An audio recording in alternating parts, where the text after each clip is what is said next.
गर्मियों में धूप हमें बहुत ही खराब लगती है, एकदम जलन महसूस होती है।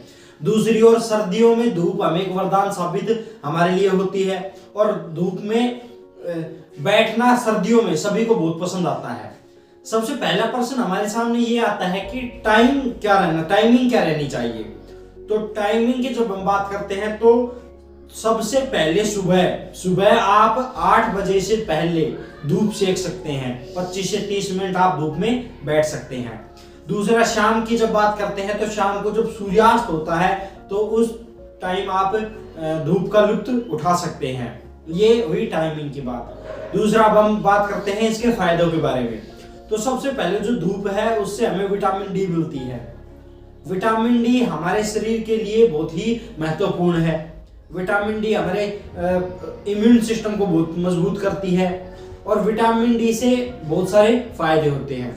दूसरी ओर जब हम करते हैं मस्तिष्क की बात, तो विटामिन डी हमारे दिमाग पर बहुत ही मानसिक स्वास्थ्य पर बहुत अच्छा फर्क डालती है।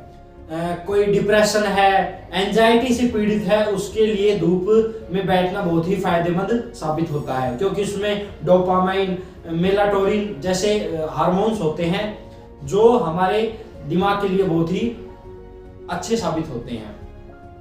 तीसरी जब हम बात करते हैं हमारे शरीर के बालों के बारे में, तो धूप में बैठना हमारे बालों के लिए बहुत ही फायदेमंद होता है। दूसरी ओर जब हमारे हड्डियों की बात करते हैं तो हमारी हड्डियों को कैल्शियम विटामिन डी द्वारा ही आदान प्रदान किया जाता है, तो विटामिन डी हमारे हड्डियों को भी मजबूत करने में सक्षम होती है। तीसरी जब हम बात करते हैं हमारे शरीर के अन्य अंग के बारे में, तो लगभग पूरे शरीर पर विटामिन डी बहुत ही अच्छा प्रभाव डालती है। तो धूप में बैठने के बहुत सारे ये फायदे हैं।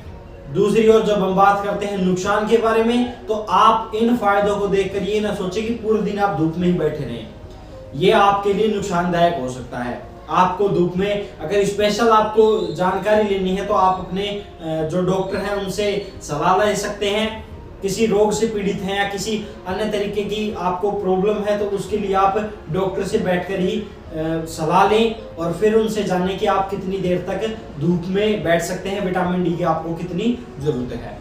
तो वीडियो में जानकारी थी, आपको कैसी लगी हमें कमेंट करके बताइए। हमारे चैनल पर नए हैं तो हमें सब्सक्राइब कीजिए, वीडियो को लाइक कीजिए, ज्यादा से ज्यादा शेयर कीजिए। धन्यवाद।